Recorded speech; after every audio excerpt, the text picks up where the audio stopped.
Bagus juga direkam. Jadi kalau kalian perlu, eh, kalian bisa tonton kembali videonya. Oke.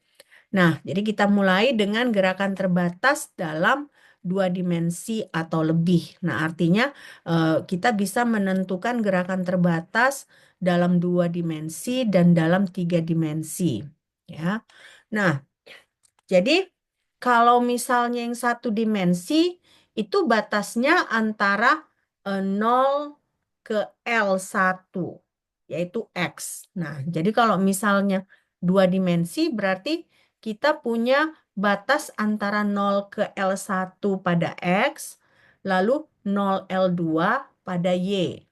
Nah, sama seperti satu dimensi, ya, tepat pada batasnya itu, ya, tepat pada tepinya itu 0 dan L1, 0 dan L2 itu, di situ eh, energi potensialnya itu menuju tak terhingga, ya, menuju tak terhingga. Sementara di antara 0L1 dan 0L2 ini, dia energi potensialnya adalah 0. Nah, jadi pada dasarnya bedanya antara satu dimensi dan dua dimensi hanya saja di dua dimensi kita punya dua komponen yaitu X dan Y. Ya, X dan Y. Nanti sudah selesai dicatat, mohon diinformasikan ya, biar saya nggak bengong-bengong di sini ya. Saya kasih waktu kalian mencatat, mempelajari eh, konsep ya, konsep dari gerakan translasi dua dimensi. Oke.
Sudah? Selesai nih? Sudah, Mem. Sudah ya? Nah, lalu sudah ya? Sudah semua kan? Oke. Nah, jadi sama seperti satu dimensi, nah, energi potensial di dalam, ya, di antara 0 dan L1, di antara 0 dan L2 adalah 0. Tapi pada X sama dengan 0, pada X sama dengan L1, pada X sama Y sama dengan L2 ya, Y sama dengan 0. Nah, itu fungsi gelombangnya 0. Nah, X lebih kecil dari 0, Y lebih kecil dari 0, itu fungsi gelombang juga 0. Nah, X lebih besar dari L1, Y lebih besar dari L1, fungsi gelombangnya juga 0. Nah, jadi bedakan ya, pada tepi itu fungsi gelombang 0. Di luar tepi, fungsi gelombang 0. Tapi di antara 0L1, 0L2 itu energi potensial yang 0. Ya, jadi kalian harus bedakan. Kalau yang di tengah, ya, di antara batas, itu energi potensial yang 0. Di luar batas, pada batas, itu fungsi gelombang yang 0. Ya, kalau sudah selesai dicatat, kita lanjut.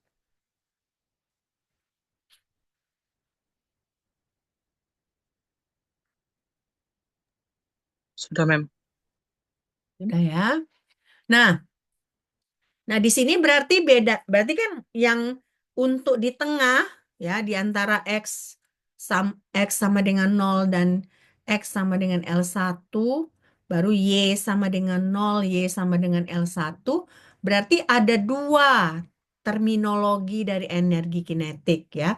Artinya ada energi kinetik yang ke arah X, ada energi kinetik yang ke arah Y.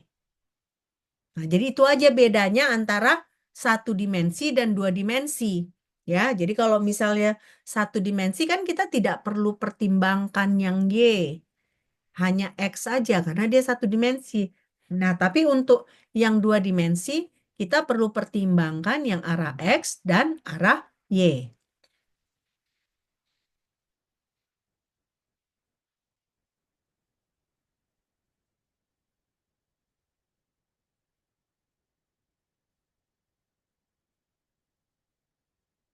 Sudah? Sudah, Mem. Sudah ya? Nah, jadi rumusnya itu kalau kalian lihat di sini, nah, jadi rumus energi kinetiknya ya di antara ya yang di antara itu adalah negatif H bar kuadrat per 2M dikali turunan kedua fungsi gelombang terhadap X ditambah turunan kedua fungsi gelombang terhadap Y. Nah, ini sama dengan E psi. Jadi energi kinetiknya dia jadinya ada tambah gitu.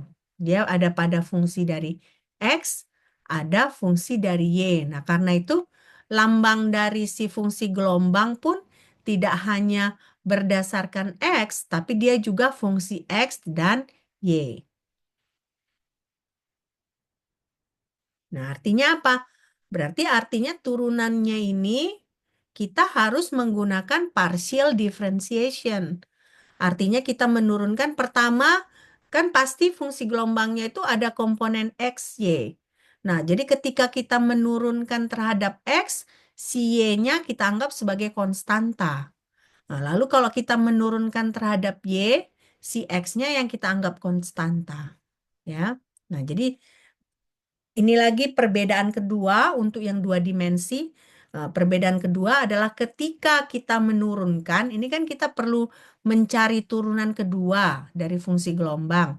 Nah, kita harus menggunakan partial differentiation. Nah, makanya di sini disebut persamaan diferensiasi, persamaan diferensial parsial. Mem, bisa ulangi nih yang tadi nggak, Mem? Kalau Yang mana? penurunan X itu tadi kan, kan Mem ada bilang tentang penurunan X. Ah, Itu maksudnya gimana, Mem? ini kan si fungsi gelombangnya itu kan nanti ada komponen X, ada komponen Y, ya kan? Jadi dia bukan hanya komponen X aja, jadi ada komponen X, ada komponen Y. Sementara kita harus turunkan si fungsi gelombang itu pertama terhadap X, lalu kedua terhadap Y. Nah, jadi artinya si fungsi gelombang ini ketika kita turunkan terhadap X, nah bagian yang Y dia di sini kita harus anggap sebagai konstanta. Nah, lalu kalau di sini yang bagian kedua kan kita harus turunkan persamaan gelombangnya terhadap Y. Artinya kalau ada X di fungsi gelombang itu harus kita anggap sebagai konstanta. Nah, jadi baru kita bisa turunkan. Nah, makanya di sini lambangnya kan bukan D, ya kan? Tapi delta gini. Kenapa? Karena kita melakukan eh, persamaan diferensial parsial. Ya. Oke, udah jelas Aldi, Irfan? Sudah, Mem. Nah, udah selesai dicatat ini? Sudah, Mem. Nah ya. Oke. Nah, ini dia. Ini dia X, Y tadi gambarnya ya. Nah, untuk X itu batasnya 0 ke L1. Untuk Y itu dia batasnya 0 ke L2. Nah, kalian lihat di sini tepat pada dinding ini dia eh, energi potensialnya menuju tak hingga ya. Tapi di dalam kotak. Nah, jadi makanya yang dua dimensi ini kita sebut sebagai sumur persegi panjang dua dimensi. Nah, jadi pada X sama dengan 0, X sama dengan L1, dia itu tak terhingga dia nih. Nah, tak terhingga. Ini yang dia.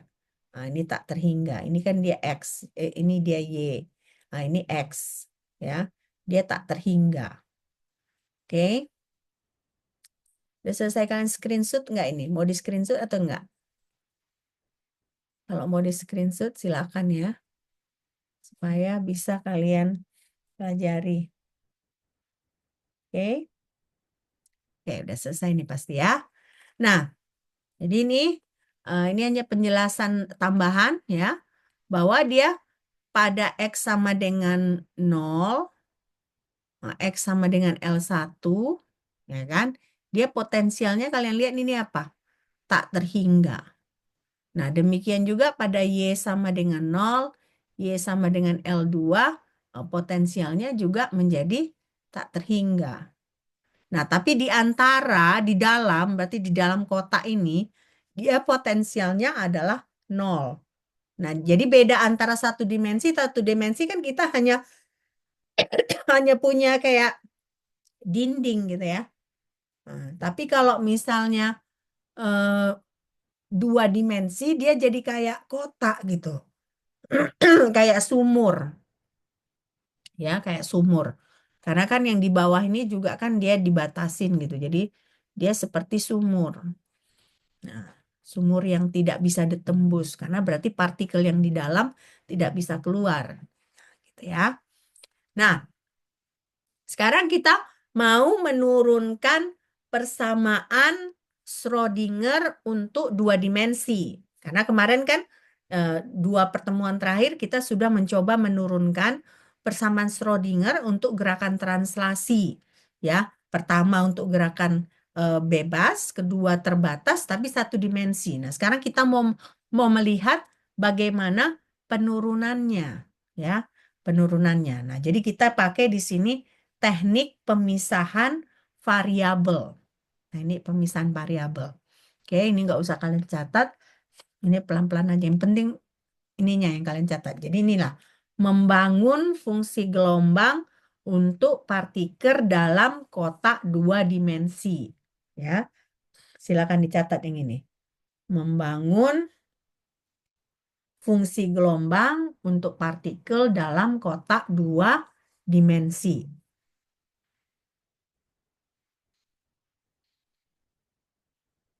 Dah? Oke. Nah, tahapan pertama ini kita melakukan teknik pemisahan variabel.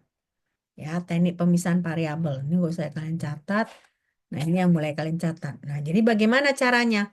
Jadi, berarti kalau dua dimensi itu ada dua operator H, Hamiltonian. Jadi pertama itu dia kita sebut operator Hamiltonian X, yang kedua kita sebut sebagai operator Hamiltonian Y. Nah, kalian lihat di sini untuk yang operator Hamiltonian X, dia turunannya terhadap X. Lalu operator Hamiltonian Y, dia turunannya terhadap Y. Ya.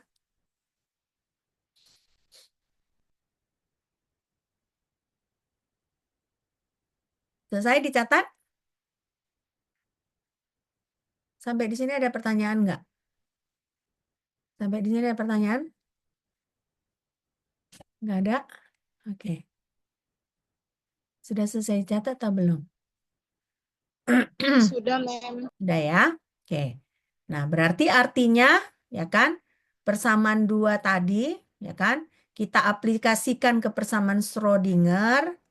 Oke, kita aplikasikan persamaan Schrödinger, kita dapat negatif H bar kuadrat per 2M, turunan kedua terhadap X pada psi, ya, fungsi gelombang, dikurang H bar kuadrat per 2M, turunan kedua terhadap Y dari fungsi gelombang sama dengan E fungsi gelombang. Nah, jadi artinya kalau kita ganti lagi nih menjadi dari persamaan dua tadi, berarti operator HX untuk fungsi gelombang ditambah operator HY untuk fungsi gelombang sama dengan E psi.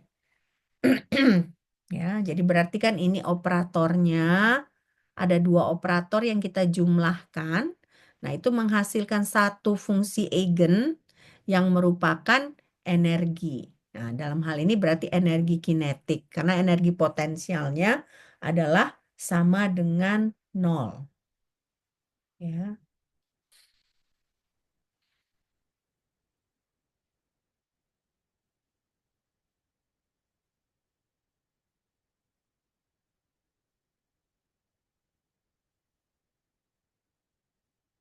sudah?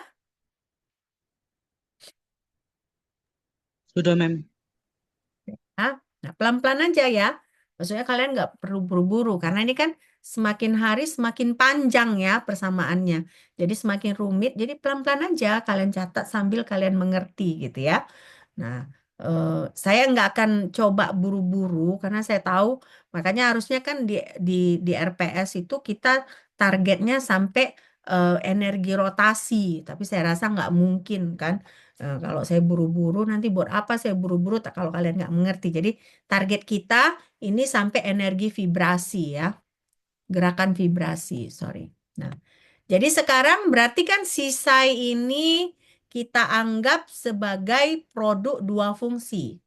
Nah, karena sisa ini kan dia adalah fungsi terhadap X, fungsi terhadap Y. Ya. Nah, jadi bisa kita buat psi X, Y ini adalah X fungsi X, Y fungsi Y. Nah, artinya apa? Si X ini hanya bergantung pada X, si Y yang ini hanya bergantung pada Y.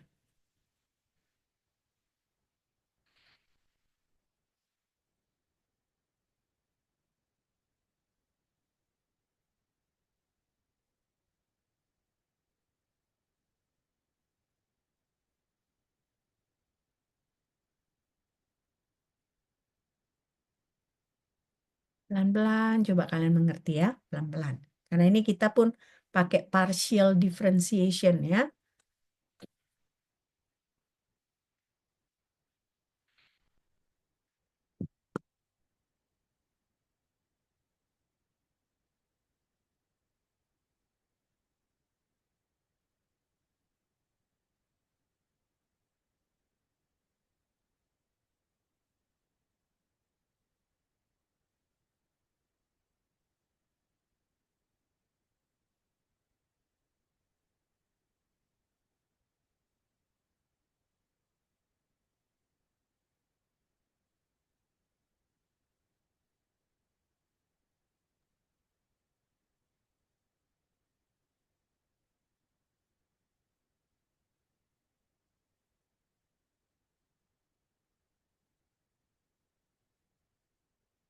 Sudah? Sudah selesai? Sudah, Mem. Nah, ya. Nah, jadi berarti kita punya, ya kan, karena berdasarkan yang ini tadi, ya kan. Nah, jadinya yang kita punya itu adalah operator Hamiltonian X terhadap X, X, Y, Y, nah, ditambah operator Hamiltonian Y terhadap X, X, X, Y, Y. Nah, dia sama dengan E, X, X, Y, Y. Ya. Nah, sesudah kita dapatkan ini, ya kan? Artinya kan kalau HX ini, operator Hamiltonian X ini, artinya fungsi yang ini kita turunkan terhadap X. Nah, yang ini, fungsi yang ini kita turunkan terhadap Y, ya kan? Terhadap Y. Nah, jadi bisa misalnya kita kita modifikasi persamaan ini, kita anggap yang ini konstanta. Nah, jadi yang kita turunkan itu hanya yang ini. Jadi makanya si Y ini kita pindah ke depan. Nah, ini menandakan bahwa si Y dalam fungsi Y ini adalah konstanta. Ya. Nah, lalu sama juga dengan yang ini. Nah, yang ini kan dia artinya dia menurunkan terhadap Y. Nah, berarti hanya yang ini yang diturunkan. Berarti si XX ini kita anggap sebagai konstanta. Jadi kita pindahkan ke depan. Nah, jadi kita memodifikasi agar kita bisa melakukan penurunan ya, penurunan terhadap fungsi yang ada dua variabelnya.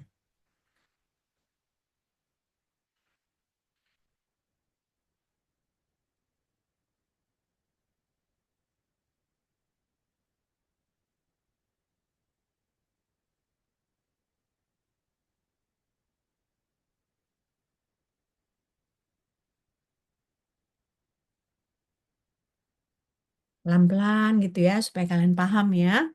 Nah, ini kan maksudnya operator Hamiltonian. Ini maksudnya kan fungsi gelombang tadi sebagai fungsi X dan Y. Jadi kita anggap fungsi gelombang tadi merupakan perkalian antara suatu fungsi yang suatu fungsi yang bervariasi terhadap X dan suatu fungsi yang bervariasi terhadap Y. Ya. Nah, selanjutnya, kan ini kita ada komponen yang bisa kita cancel, ya. Kita cancel. Nah, jadi bagaimana kalau misalnya yang semua ini kita bagi terhadap x x y y? Apa yang terjadi? Ya,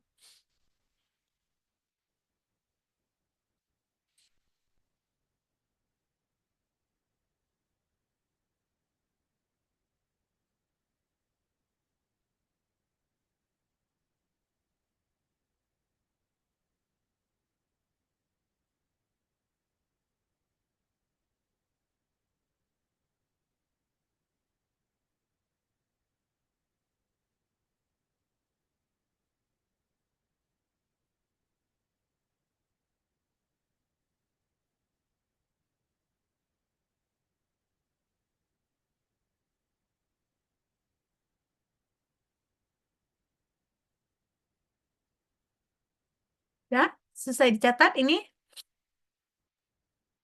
Sudah, Mem. udah ya. Nah, jadi kan saya bilang tadi, ini kita sederhanakan dengan membagi ini. Dengan membagi semua ini dengan x x y y. Apa yang terjadi? Yang terjadi adalah yang ini. Ya kan, ini kan hilang komponennya di sini. Jadi, 1/xx operator Hamiltonian X terhadap fungsi X. Nah, ditambah 1/YY operator Hamiltonian Y terhadap fungsi Y. Sama dengan E. Jadi artinya apa? Artinya energi ini pun bisa dibagi dua ya. Maksudnya bukan dibagi dua. Energi E ini energi total. Jadi sebenarnya ada kontribusi energi kinetik dari X, ada kontribusi energi kinetik dari Y.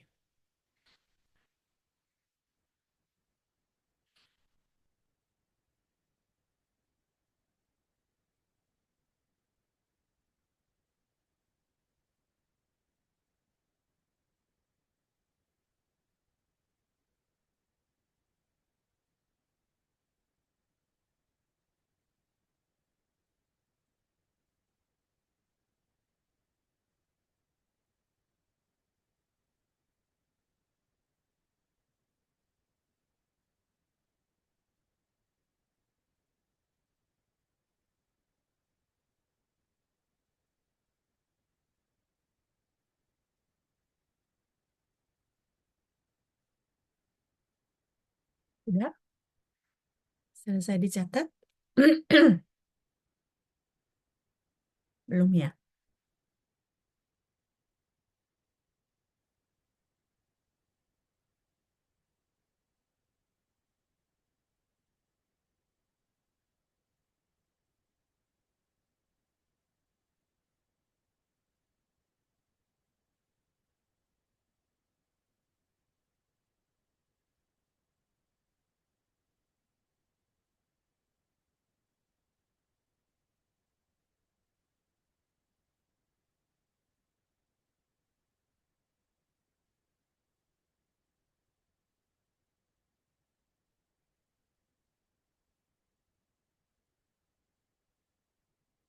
Oke, lanjut ya. Nah, jadi artinya, ya kan, ini yang 1/X operator Hamiltonian X ini dia sama dengan AX. Jadi energi kinetik dari sumbu X. Nah, 1/Y operator Hamiltonian Y itu sama dengan EY. Nah, jadi artinya di sini berarti operator Hamiltonian X ini adalah sama dengan AX. X fungsi X ya. Lalu operator Hamiltonian Y sama dengan EY fungsi dari Y. Nah, jadi berarti E ini merupakan penjumlahan dari EX tambah EY. Nah, jadi dari sini berarti kita bisa gunakan ya langsung energi energi yang ada dalam satu dimensi. Ya, karena ternyata kita lihat dia dua dimensi itu kenyataannya dia jadi terpisah gitu ya. Terpisah maksudnya dia jadi eh, kombinasi dari sumbu X dan sumbu Y. Ya.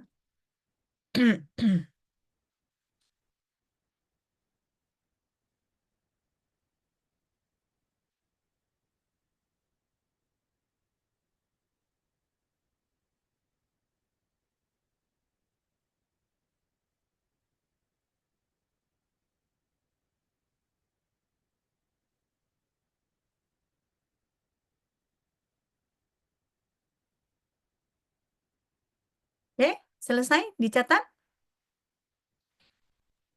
Sudah, Mem. Nah ya. Nah, jadi artinya di sini ya kan eh, kita berhasil memisahkan ya kan berhasil memisahkan si persamaan Schrödinger itu menjadi dua dua bagian ya. Nah, jadi satu dia di sumbu X, satu dia di sumbu Y. Nah, jadi artinya tiap bagian itu tinggal kita selesaikan seperti persamaan diferensial untuk satu dimensi. Nah, jadi enggak, dia kita sederhanakan, bukan harus kita gabungkan antara X dan Y. Jadi bisa kita selesaikan secara terpisah. Nah, jadinya persamaan Schrödinger-nya itu sama dengan persamaan Schrödinger satu dimensi. Hanya saja kita punya komponen yang X dan kita punya komponen yang Y. Ya, punya komponen X dan komponen Y. Nah, ini nggak usah dicatat. Yang penting nanti formulanya ya. Nah, jadi untuk yang X, ya sama aja 2/L1 pangkat setengah sinus N1 pi X per L1. Nah, kalau yang Y dia, jadinya X N2, 2/L2, ya kan? Tunggu dulu, saya jangan salah pula nanti. Ini saya salah ketik ya. Nah, dia bukan X ini, tapi Y. Nanti kalian salah pula. Nah, ini Y. Nah, lalu ini berarti Y, ya. Ini juga adalah Y. Nah, jadi jangan salah kalian ya. Jadi tetap dia mirip dengan persamaan energi, persamaan gelombang ya, energinya ini dengan yang satu dimensi. Hanya saja dia kalian lihat ada komponen X dan komponen Y, tapi secara independen kalian bisa menyelesaikannya. Nah, jadi berarti N1 ini ya 1, 2, 3 dan seterusnya. N2 ini juga 1, 2, 3 dan seterusnya. Kalau satu dimensi dia kan bilangan bilangan kuantumnya itu hanya ada satu, hanya N aja. Nah, untuk dua dimensi dia bilangan kuantumnya itu ada dua, yaitu N1 dan N2. Tetapi N1 dan N2 ini dia secara independen ya. Tidak, jadi dia secara terpisah. Jadi kalian bisa bisa perhatikan, coba kalian catat rumusnya ini. Nah, ini kan kita bilang tadi kan dalam sumbu X itu jaraknya adalah 0 ke L1. Berarti sepanjang sumbu X itu dia L1. Nah, baru pada sumbu Y kita tahu 0 ke L2. Berarti sepanjang sumbu Y itu dia adalah L2. Ya.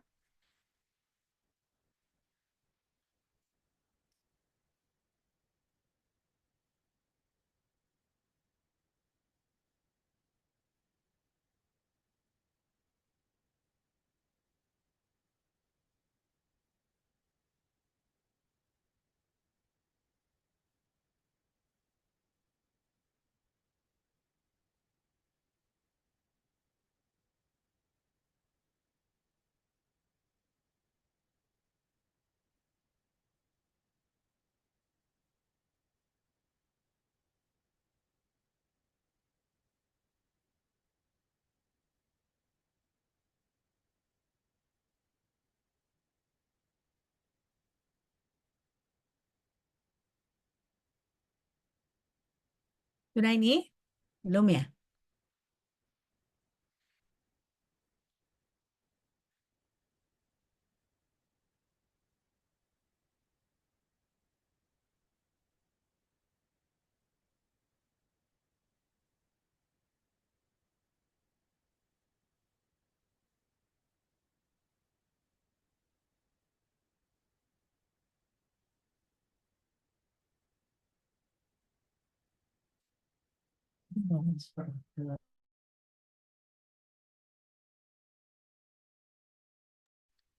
Sebentar ya.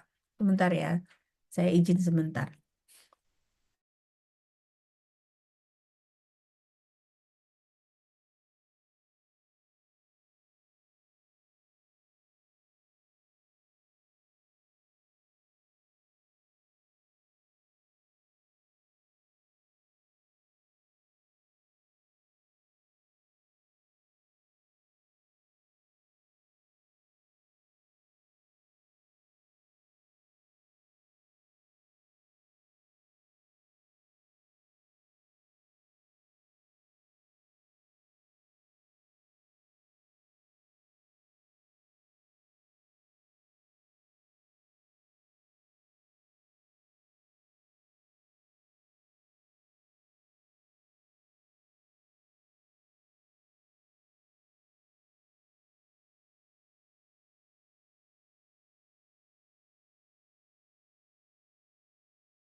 Oke.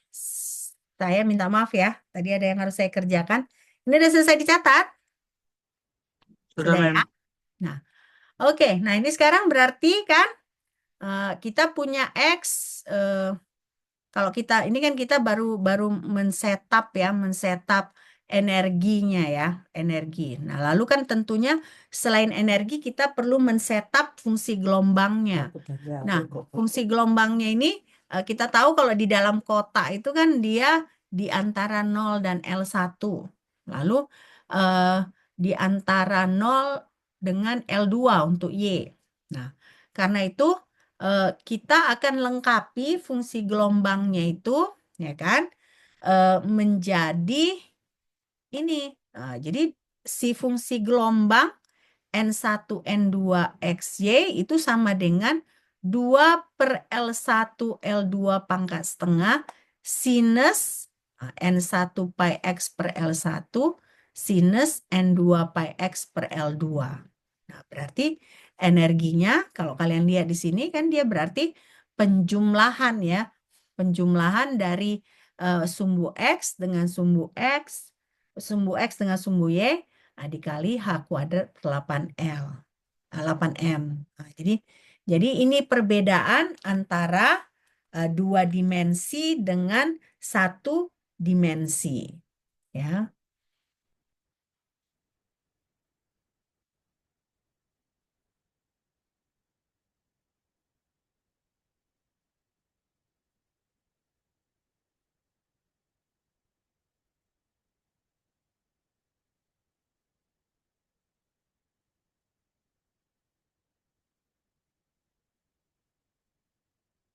dicatat pelan-pelan.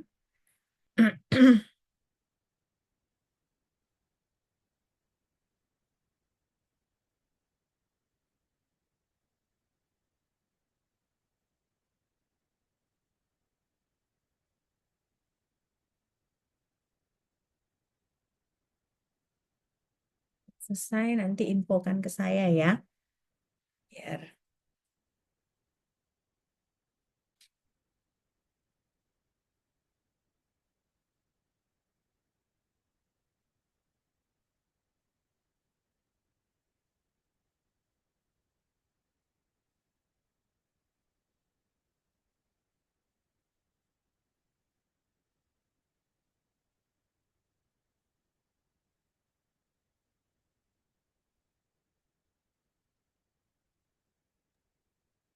Sudah, Mem.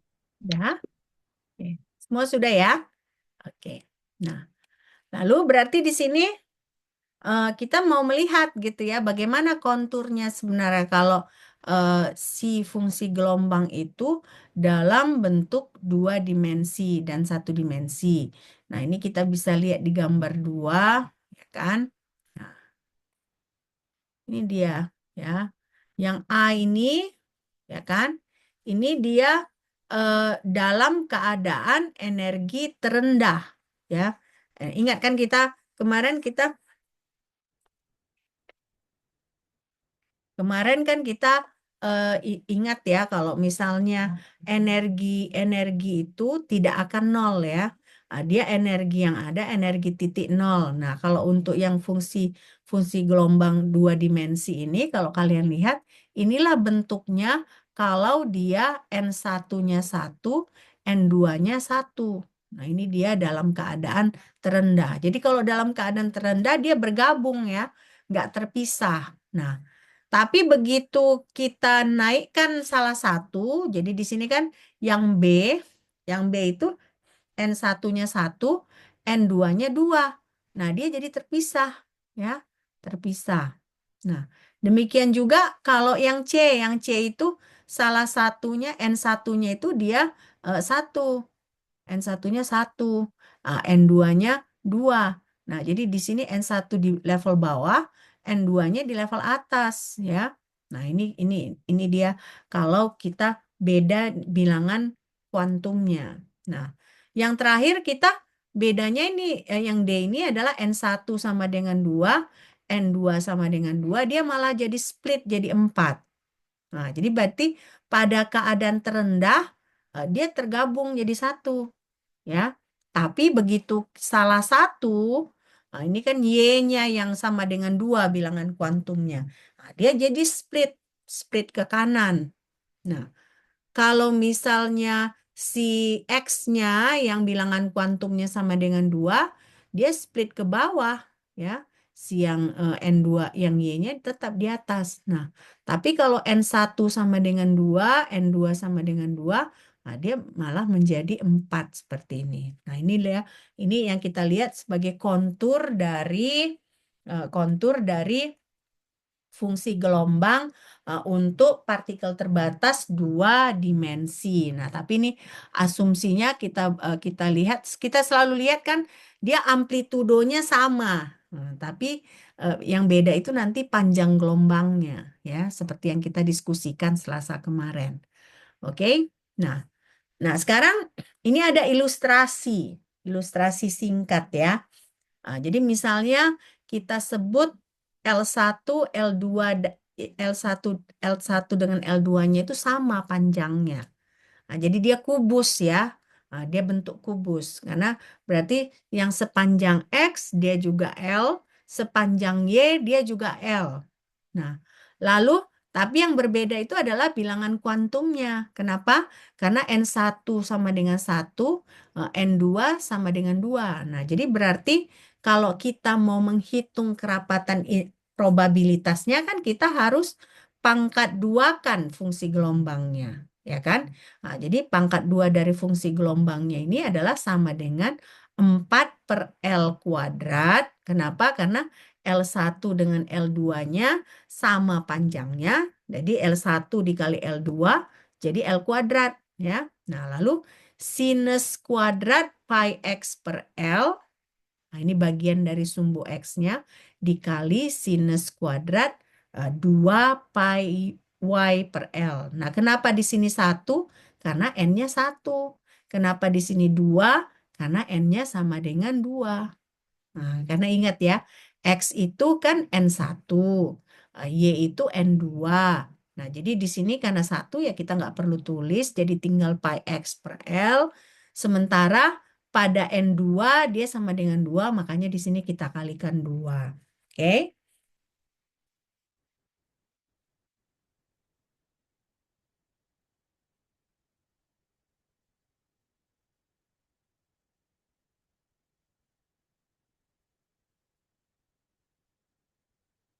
Selesai nih? Masih dicatat? Sudah, Mem. Udah selesai ya?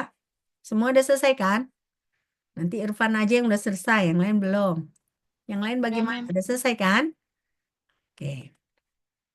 Nah, jadi berarti di sini kan sinus kuadrat pi X per L-nya sama dengan 1. Jadi kalau misalnya kita mau mencari lokasi yang paling probable itu kan dia harus sama dengan 1.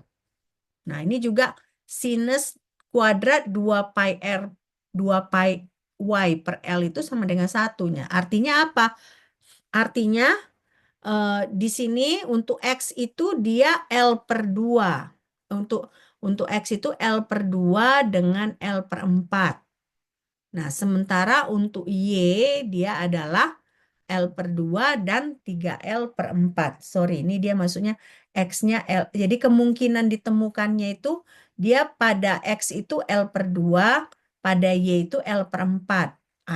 Dan L per 2 dan 3L per 4. Ya.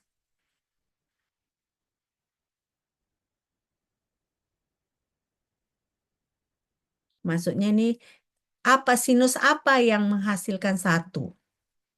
Nah, sinus apa? Sinus apa aja yang dia menghasilkan 1? Sinus sinus 91 nggak? Apa? Sinus apa yang 1? Hah? Biar kalian tahu dari mana L per 2 ini. Sinus apa yang 1?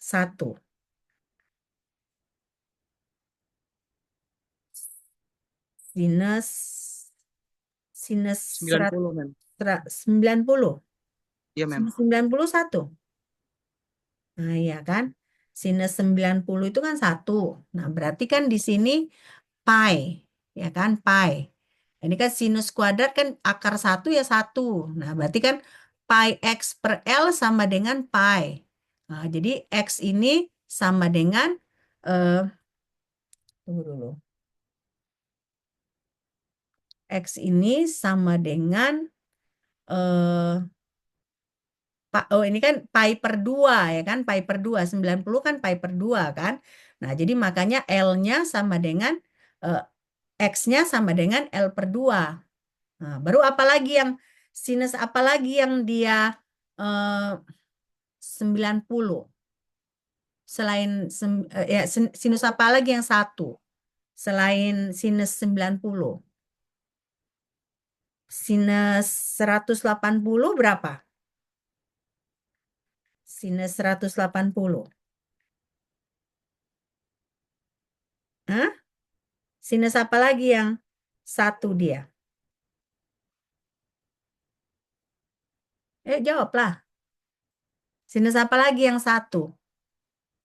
Supaya kita tahu dari mana L per 2, dari mana L per 4. Di sini kan tadi dapat satu kan, 90 itu kan pi per 2. Jadi artinya X-nya itu kemungkinannya itu L per 2, ya kan? Nah, di sini kan berarti juga adalah pi per 2. Kalau pi per 2 kan dia berarti eh, Y-nya itu adalah L per 4, ya kan? L per 4. Oke. Nah, lalu satu lagi apa supaya kita tahu dari mana ini ada lagi L per 2, lalu 3L per 4 gitu. Jadi selain selain 90, apalagi yang sinusnya 1? Jangan negatif 1 ya. Karena negatif 1 kan ini kan positif. Jadi jangan di kuadran yang memberikan negatif gitu. Makanya di sini berarti lokasi yang paling mungkin itu adalah X sama dengan L2, Y sama dengan L4. Jadi ada dua dia.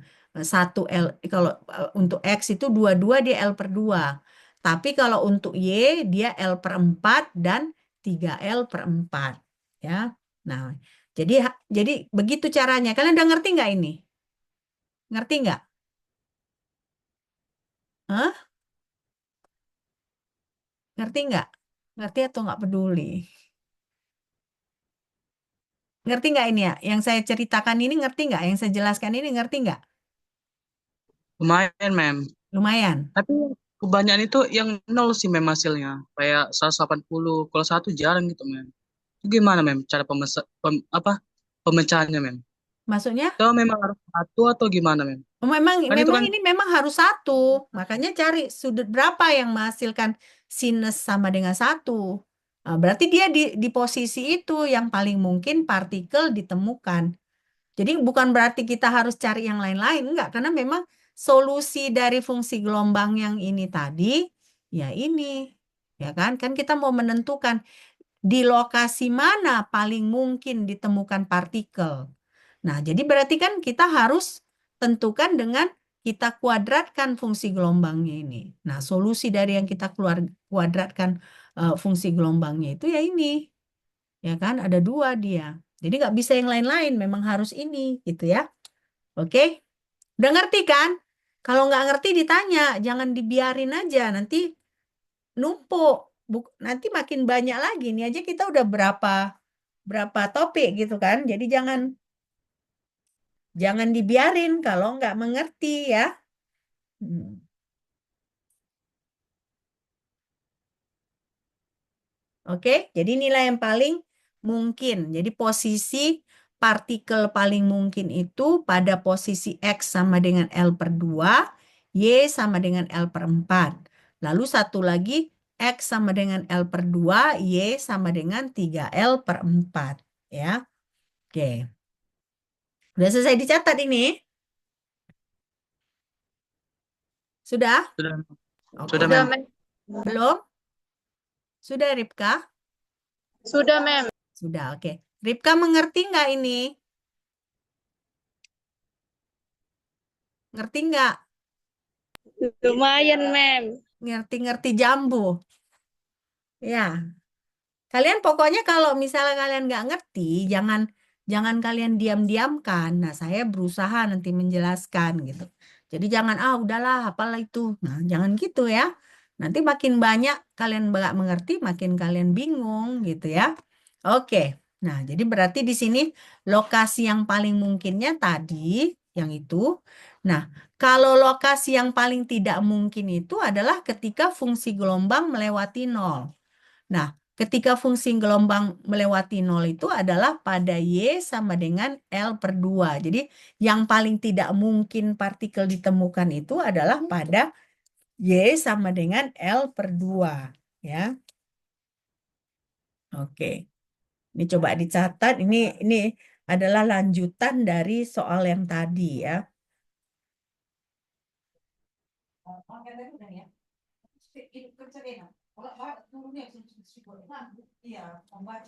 Mama, itu untuk siapa pennya? Ma, Untuk memimpin. Kayak sana dulu. Ini lagi.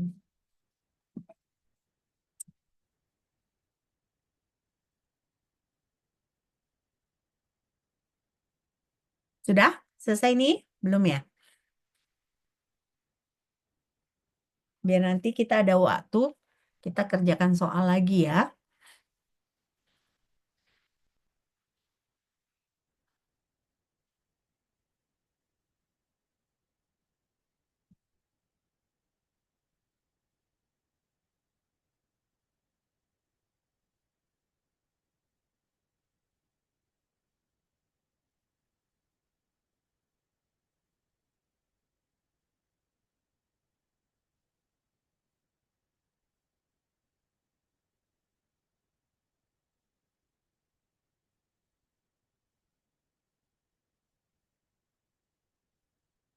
Sudah?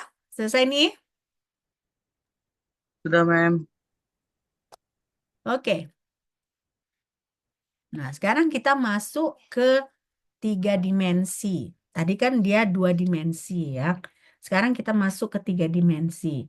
Nah, mirip dengan 1 dan 2. Jadi bedanya kalau 3 dimensi ini berarti dia ada X, Y, dan Z. Nah, ya. Jadi mirip dengan 1 dan 2, dia ada X, Y, dan Z. Jadi artinya fungsi gelombang, dia mempunyai tiga bilangan kuantum, yaitu N1, N2, N3.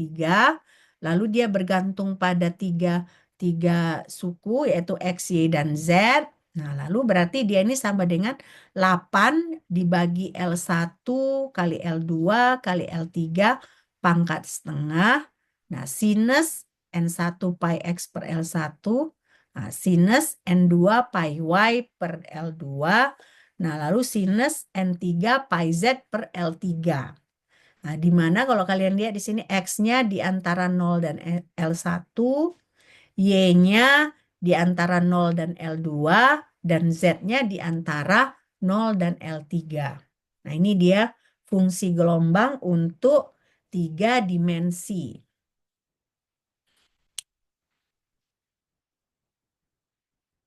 Nah, nilai N1, N2, N3 dia harus bilangan bulat ya. Nah, harus bilangan bulat.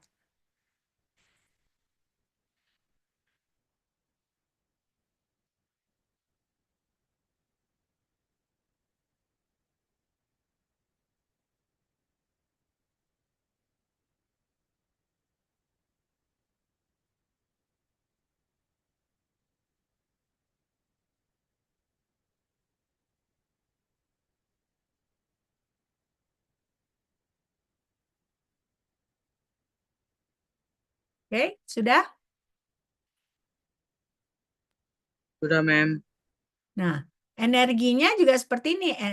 N1, N2, N3 sama dengan N1 kuadrat per L1 kuadrat. Ini yang X ya. Ditambah N2 kuadrat per L2 kuadrat. Ini yang Y. Nah, ditambah N3 kuadrat dibagi L3 kuadrat dikali H kuadrat per 8M. Nah, jadi berarti di sini titik nolnya, energi titik nolnya itu adalah ketika N1, N2, N3-nya semua 1. Ya.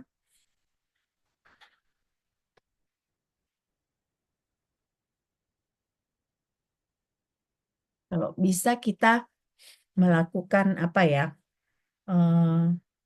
contoh-contoh ya, contoh soal gitu biar kalian semakin mengerti. Kira-kira kalian punya gambaran soal seperti apa yang keluar di ujian ya.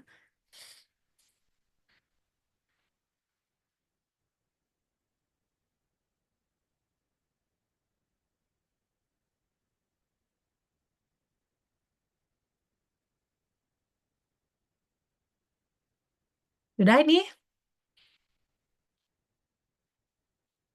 Sudah ya? Oke. Nah, lalu di sini ada namanya degenerasi. Nah, degenerasi ini kalau kita punya kotak 2 dimensi, dia tidak persegi panjang tetapi persegi. Maksudnya di sini adalah dia seperti kubus. Nah, jadi kalau misalnya kita punya kotak 2 dimensi, yang tadi contoh tadi itu berarti dia degenerasi ya.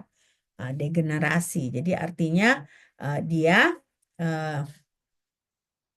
panjangnya itu ya antara sumbu X dengan sumbu Y itu sama.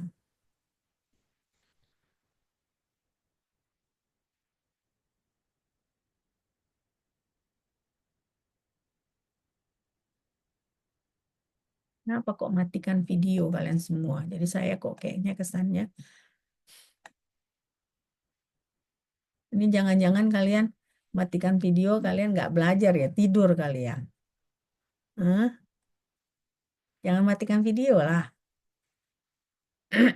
Selesai nih dicatat. Jadi kita lihat bagaimana fungsi gelombang yang degenerasi. Oke? Oke. Nah, jadi kalau fungsi gelombang yang degenerasi, dia seperti ini ya, yang persegi dia. Fungsi gelombang N1, N2, XY sama dengan 2/L sinus N1 pi X per L dikali sinus N2 pi Y per L.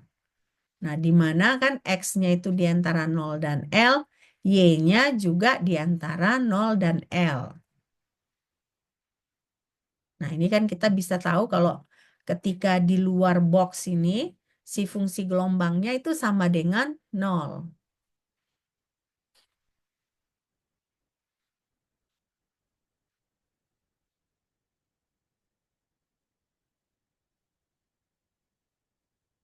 Jadi kita mau menentukan fungsi kapan pada bilangan kuantum yang bagaimana dia mengalami degenerasi. Tapi syarat pertamanya itu pokoknya panjang X dengan panjang Y-nya itu harus sama.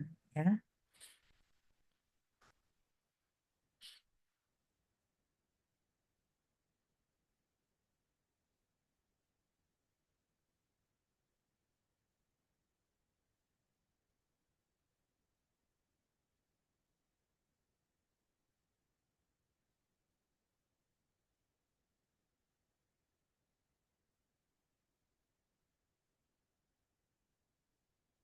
Selesai nih? Sudah, Mem. Ya.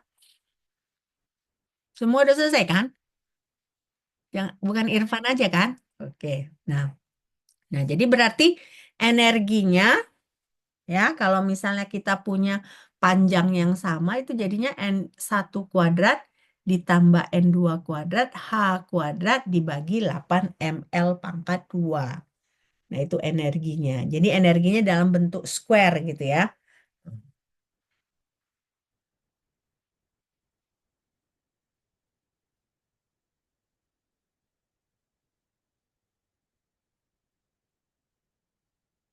Nah, jadi kita mau menentukan pada bilangan kuantum yang mana, dia kan ada 2 bilangan kuantumnya. Nah, jadi pada bilangan kuantum yang mana energi yang dihasilkan itu adalah sama. Nah, itulah degenerasi, ya. Jadi fungsi gelombangnya berbeda, karena kan bilangan kuantumnya berbeda. Tetapi ternyata energi yang dihasilkan itu adalah sama. Nah, berarti di situ artinya 2 fungsi gelombang itu mengalami mengalami fenomena yang namanya degenerasi. Ya, mengalami fenomena yang namanya degenerasi.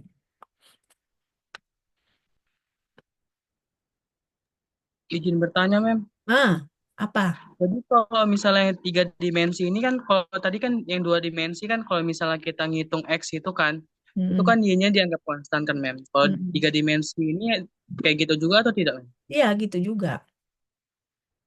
Jadi kalau X ya berarti YZ dianggap konstan. Nah, kalau Y berarti XZ dianggap konstan. Nah, tapi kan saya kan kita tadi kan tidak secara detail menurunkan ya. Karena apa? Karena dia sudah langsung ada gitu. Langsung diturunkan. Nah, ini kan XY kan. Nah, XYZ itu ya ini. Nah, ini dia. Ini fungsi gelombangnya. Ini energinya. Nah, jadi kita tidak melakukan lagi penurunan rumus karena pada dasarnya untuk 2 dimensi itu mirip dengan 1 dimensi, hanya saja dia menjadi 3 komponen. Nah, jadi kombinasi 3 komponen karena ini kan X, ini Y, ini Z.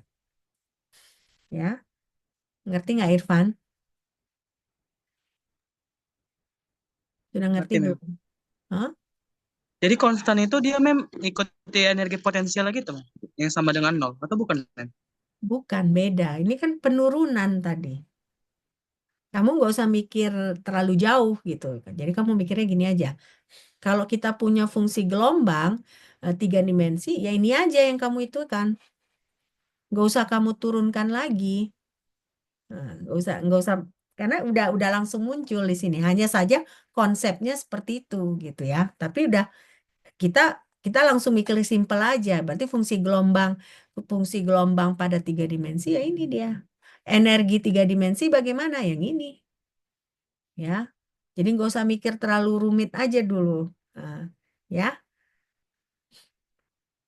Karena tadi itu kan yang awalnya itu kita hanya pengertian dari mana ini didapat. Ini didapat dari yang tadi itu ya bahwa kalau kita punya fungsi gelombang pada 3 dimensi berarti pertama kita harus turunkan terhadap X. Nah, yang berarti kalau kita turunkan terhadap X, YZ itu konstan. Nah, makanya di sini akhirnya jadinya pada 3 dimensi itu dia adalah kombinasi dari 3. Jadi makanya tambah di sini, bukan pengalian. Tambah. Ini kontribusi X, ini kontribusi Y, ini kontribusi dari Z. Sama juga dengan yang ini. Nah, ini memang dia kali, tapi kan ini udah dapat. Jadi fungsi gelombangnya itu ya 8 dibagi L1 kali L2 kali L3. Karena kan tadi ada 3L. Nah, 8 ini juga karena kan 2 pangkat 3. Nah, jadi 2 kali 2 kali 2. Nah, jadi dia 8. Kalau enggak kan kalau 1 dimensi apa? 2 per L. Ya kan? Nah, 2 per L pangkat setengah. 2 dimensi apa? 4 per L1 L2. Nah, makanya 3 dimensi 8 per L1 L2 L3. Ya. Nah, jadi nggak usah terlalu ribet mikirnya. Kenapa? Karena udah dapat ini. Ngapain lagi kita mikir terlalu jauh ya? Nanti kamu makin nggak ngerti kalau misalnya kamu mikirnya terlalu jauh ya. Oke, kita lanjut ya. Degenerasinya udah selesai ya. Nah, berarti contohnya degenerasi itu adalah misalnya kita punya ini. N1 sama dengan 1. N2 sama dengan 2. Nah, inilah dia fungsi gelombangnya. Nah, berarti fungsi gelombang 1, 2 itu adalah 2 per L, ya. Sinus N pi X per L, sinus 2 pi Y per L. Ya. Nah, E1, E1, E2-nya berarti kan, ingat, N1 kuadrat ditambah N2 kuadrat. Berarti kan 1 kuadrat ditambah 2 kuadrat dikali H kuadrat per 8 ml kuadrat. Nah, ini kan N1 kuadrat tambah 2 kuadrat itu adalah 5H kuadrat per 8 ml kuadrat. Jadi kalau kita punya kasus seperti ini, fungsi gelombangnya yang ini, ya, energinya adalah yang ini. Oke? Nah, kita mau melihat degenerasi nih. Nah, nanti kalian lihat apa yang saya maksud dengan degenerasi. Oke? Coba dicatat dulu. Udah dicatat? Belum, Mem. Belum, oke, silakan.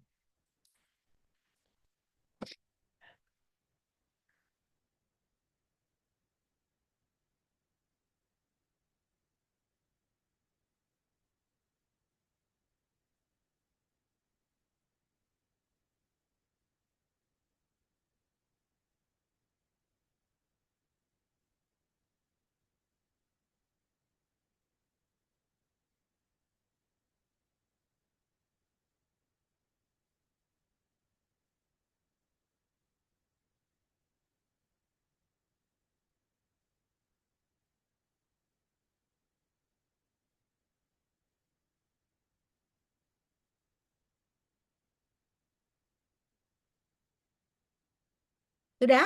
Selesai? Dicatat? Sudah, Mem. Udah ya?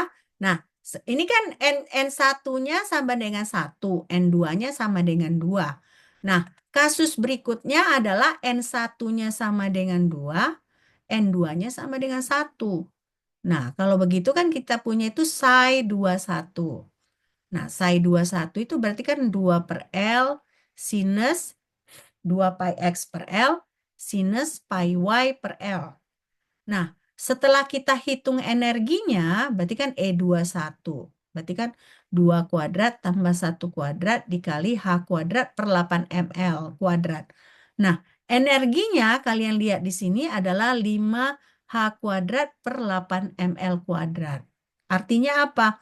Fungsi gelombangnya berbeda, ya kan? Ini kan satu di sini sinusnya kan pi X. Sementara yang di sini sinusnya 2 pi X. Jadi kan fungsi gelombangnya berbeda. Tapi bagaimana energinya? Ini 5H kuadrat per 8 ml kuadrat. Lalu selanjutnya yang ini 5H kuadrat per 8 ml kuadrat. Jadi artinya ini ada dua fungsi gelombang yang berbeda, tapi energinya sama jumlahnya. Jadinya artinya apa? Dua fungsi gelombang ini kita sebut mengalami degenerasi. Udah ngerti belum degenerasi? Jadi dia fungsi gelombangnya berbeda, tapi energinya sama. Nah, dua fungsi gelombang berbeda, tapi mempunyai energi yang sama. Itu yang kita sebut sebagai degenerasi. Sudah ngerti kan prinsip degenerasi kan? Udah ngerti belum? Sudah, Mem. Udah ya? Oke. Ini masih dicatat? Sudah, Mem. Udah ya? Oke. Nah, coba kita latihan dulu ya. Latihan soal ya.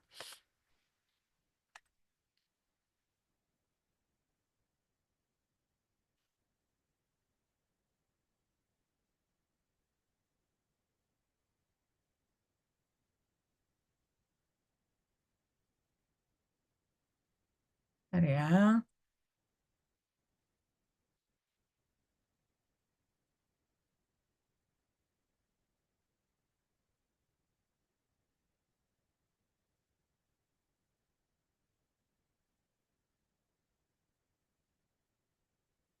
Coba kerjakan ini. Saya kasih waktu. Nah, nanti kita diskusi sama-sama ya. Nah, ini ada partikel dalam kotak dengan panjang L dan dalam keadaan N sama dengan 5. Ini berarti dia masih satu dimensi ya. Karena dia hanya ada satu N-nya dan panjangnya itu hanya sepanjang L. Nah, coba kalian tentukan pada posisi apa kerapatannya mengalami probabilitas maksimum. Nah, kerapatan probabilitas. Lalu pada posisi apa kerapatannya mengalami kepadatan probabilitas minimum. Ya, coba kalian kerjakan. Berarti bagaimana caranya? Berarti kan kalian harus tentukan kalau kalian tahu ini N sama dengan 5, fungsi gelombangnya bagaimana? Ingat ini masih satu dimensi, ya.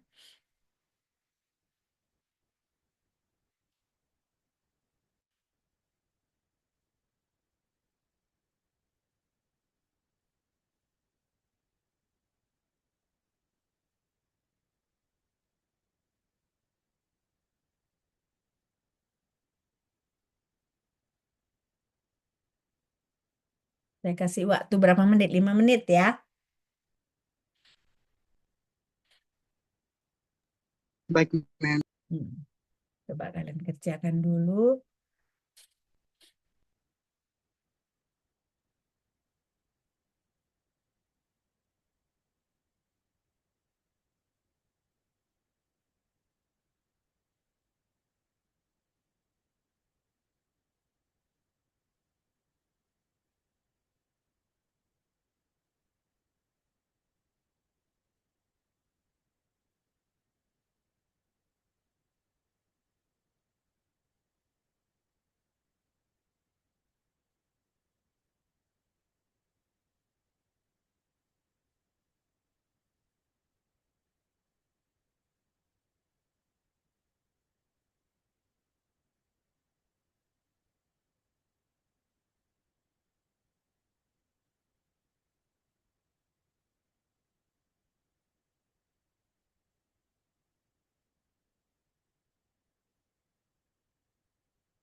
Fungsi gelombangnya apa ini? Kalau dia panjangnya L, lalu N-nya sama dengan 5.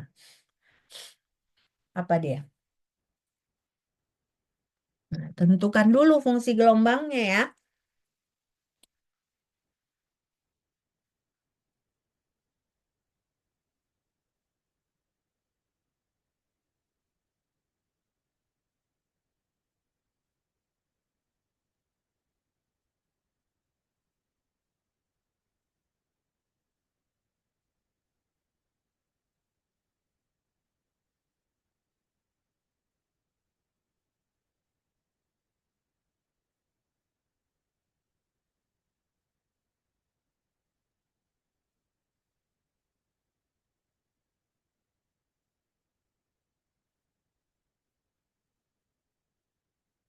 Ya, coba.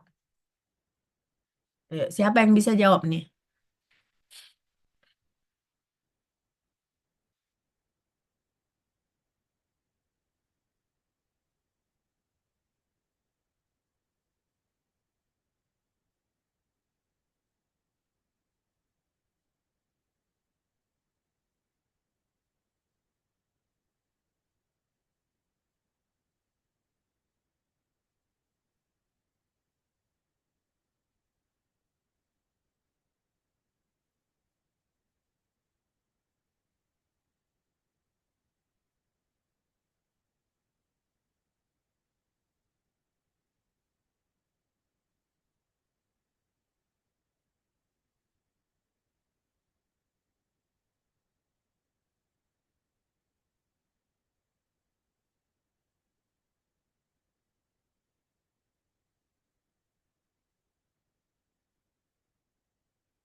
Sudah?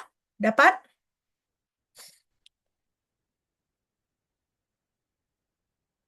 Fungsi gelombangnya apa?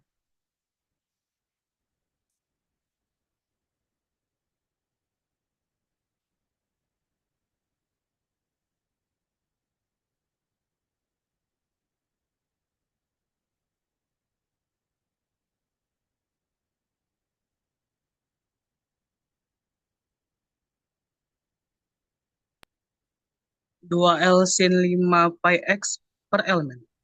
2L 2 akar. L Jangan lupa ya, akar 2 per L per 2 per L sin 5 pi X per L. per L. Oke. Nah, Berarti kalau probability bagaimana tadi? Tadi kan udah kita kerjakan kan? Probability itu bagaimana? Si fungsi gelombang kita pangkatkan 2. Nah, jadi kalau kita pangkatkan 2, 5 pi L gitu. Ini nggak sih? 2 per L, nah, sinus kuadrat 5 pi X per L, sinus kuadrat 5 pi X per L ya. Langsung saya iniin aja ya. Nah, jadi fungsi gelombangnya ini. Ini harus ditunggu. Dengan N sama dengan 1. Saya salah jawab ini. Tunggu dulu. Bentar ya.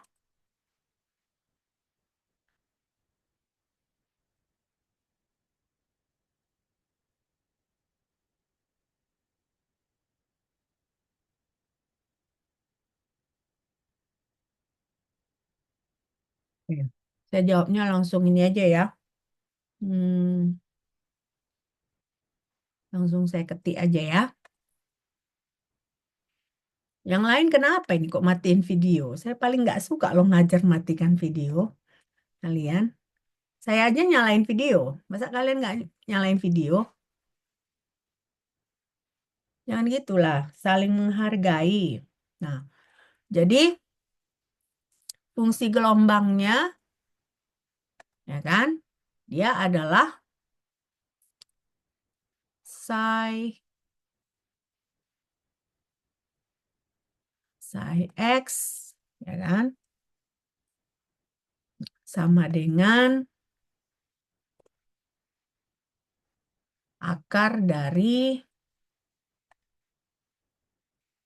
2 per L sinus, ya kan? Sinus kan N pi X per L kan harusnya kan? Nah, tapi N-nya kan 5. Nah, jadi makanya 5 pi X per L. Oke? Nah, probability itu kan lambangnya P. Nah, P itu adalah sama dengan, ya kan? Si fungsi gelombang ini kita pangkat 2 kan. Ya, si fungsi gelombang kita pangkat 2 kan. Nih, kan?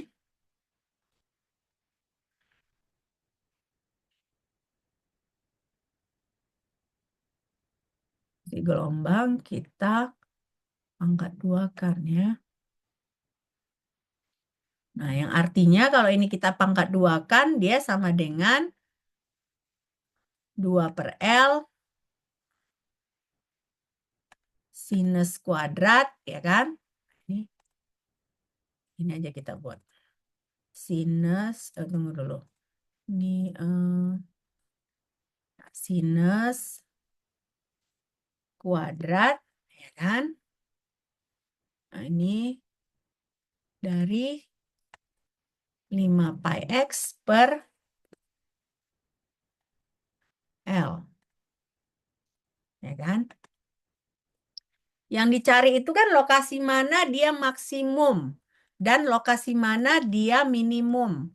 Nah, kalau untuk sinus ini maksimumnya pada sinus yang dia 1. Ya, 1. 1 atau negatif 1 gitu ya. Nah, sementara kalau dia yang minimum itu pada sinus yang 0. Nah, karena itu berarti kita bisa cari untuk yang maksimum. Nah, jadi Pmax ya. Nah, Pmax itu terjadi, nah ini maksudnya dia pada saat maksimum. Nah, Pmax itu terjadi ketika ya si sinus ini, nah, sinus kuadrat ini sama dengan 1 atau plus minus 1. Nah, jadi sinus apa tadi yang 1? 1 sama dengan 1 apa aja? Pi per 2, ya kan? Nah, kalau pi berarti ini di sini 5 pi x itu, nah ini sama dengan 1 ketika ya 5 pi x per L ini. Jadi dia ada beberapa kemungkinan, ya kan? Benar nggak? Nah, kemungkinannya apa aja?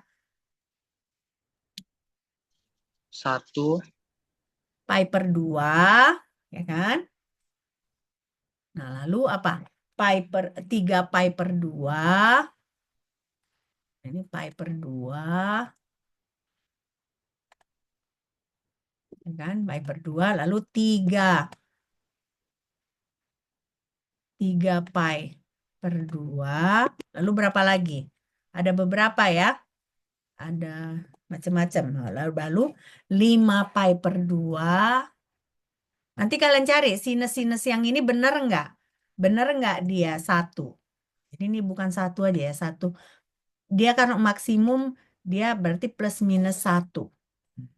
Ketika dia plus minus 1. Nah ini berarti 5 pi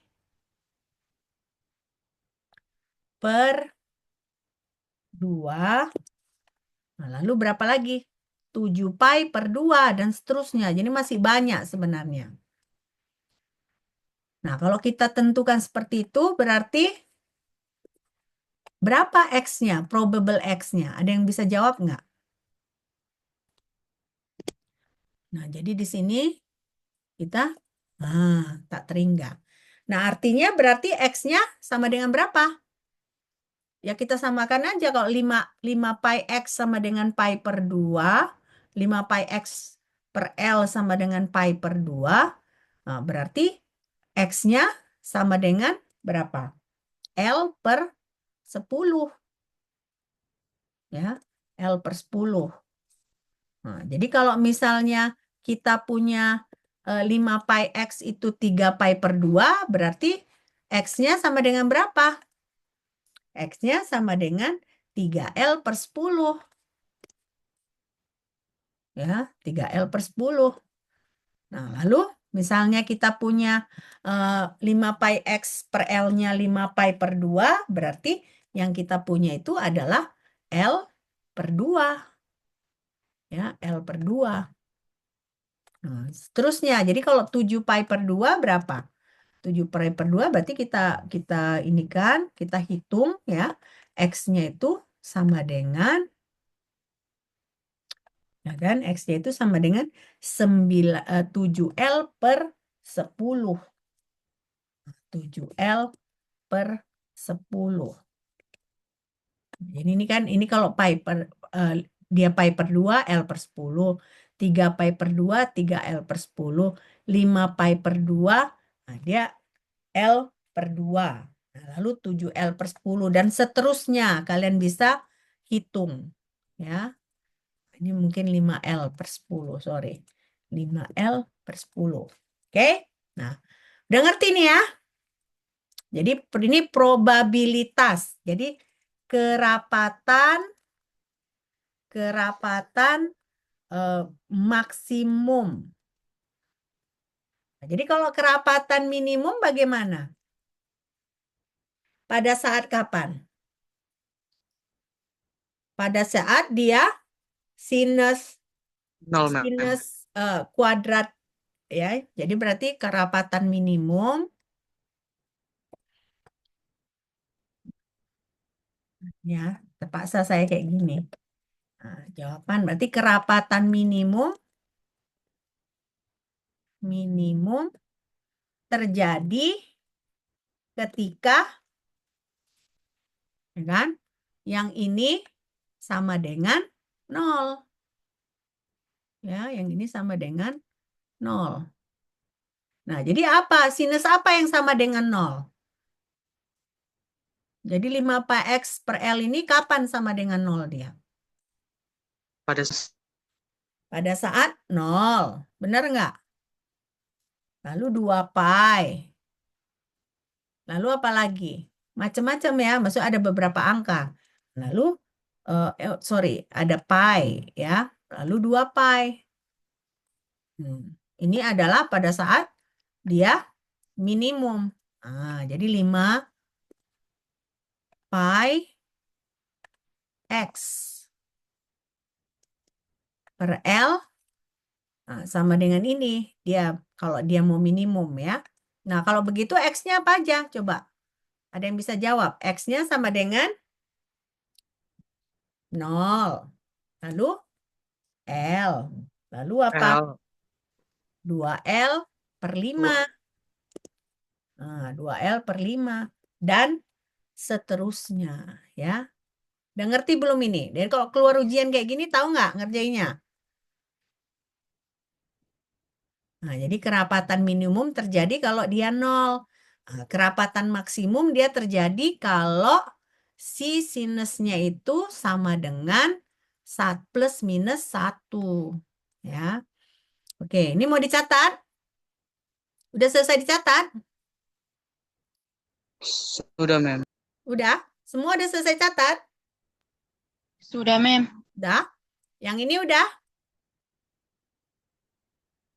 Yang ini udah selesai dicatat?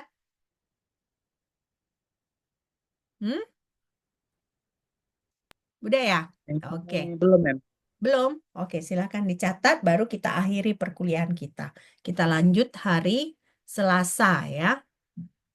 Tapi ini ngerti kan? Semua ngerti nggak? Ngerti, Mem. Elsa ngerti? Mem, boleh yang maksimum nggak, Mem? Maksimum, kenapa? Maksimum bagian mana Elsa belum ngerti? Itu, Mem. Yang 5 pi per 2 kenapa jadi L per 2 ya, Mem? 5 pi per 2. Per 2, Mem. Jadi L per 2. Oh, berarti saya salah ini. Harusnya 2L per 5. Sorry. Saya salah. Ya. Harusnya 2L per 5 kan? 5 pi per 2 sama dengan 5 pi X per L. Nah, harusnya L per 2 bukan? Enggak. Berapa harusnya kan? 5 pi dengan 5 pi cancel kan? Enggak gitu. Tunggu saya hitung dulu. Saya dapatnya 5L per 10, Mem. 5L per 10. Oh, berarti harusnya 5 pi per 2 ini 5L per 10. Iya, Mem.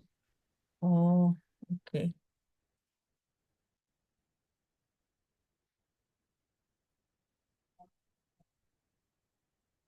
Kenapa ya? Berarti salah saya ya. Berarti dia gini ya. Nah, yang lain udah benar, Elsa. Ini L per Benar, 10. Mem. L per 10, 3L per 10, 5L per 10. Yang 7 pi per 2 itu harusnya 7L per 10. Benar nggak? Iya, Mem. Nah, 7L per 10. Oke. Oke, itu aja Elsa yang kesalahannya. Iya, Mem. Oke, good. Bagus. Kalau ada salah ya harus dibilang ya. Saya kan manusia juga ya. Benar nggak? Oke, terima kasih Elsa. Henny mengerti nggak, Henny? Yang ini. Ngerti? Feby? Mengerti? Ngerti, Mem. Semua pada ngerti kan? Udah? Kerapatan minimum dan kerapatan maksimum? Sudah, Mem. Udah ya? Oke, kalau begitu kita akhiri perkuliahan kita. Ya. Sampai jumpa hari Selasa. Oke? Bye. Thank you, Mem. Bye. Oke. Saya lupa tadi ini ya. Merekam ya. Oke, nggak apa-apa. Oke, bye.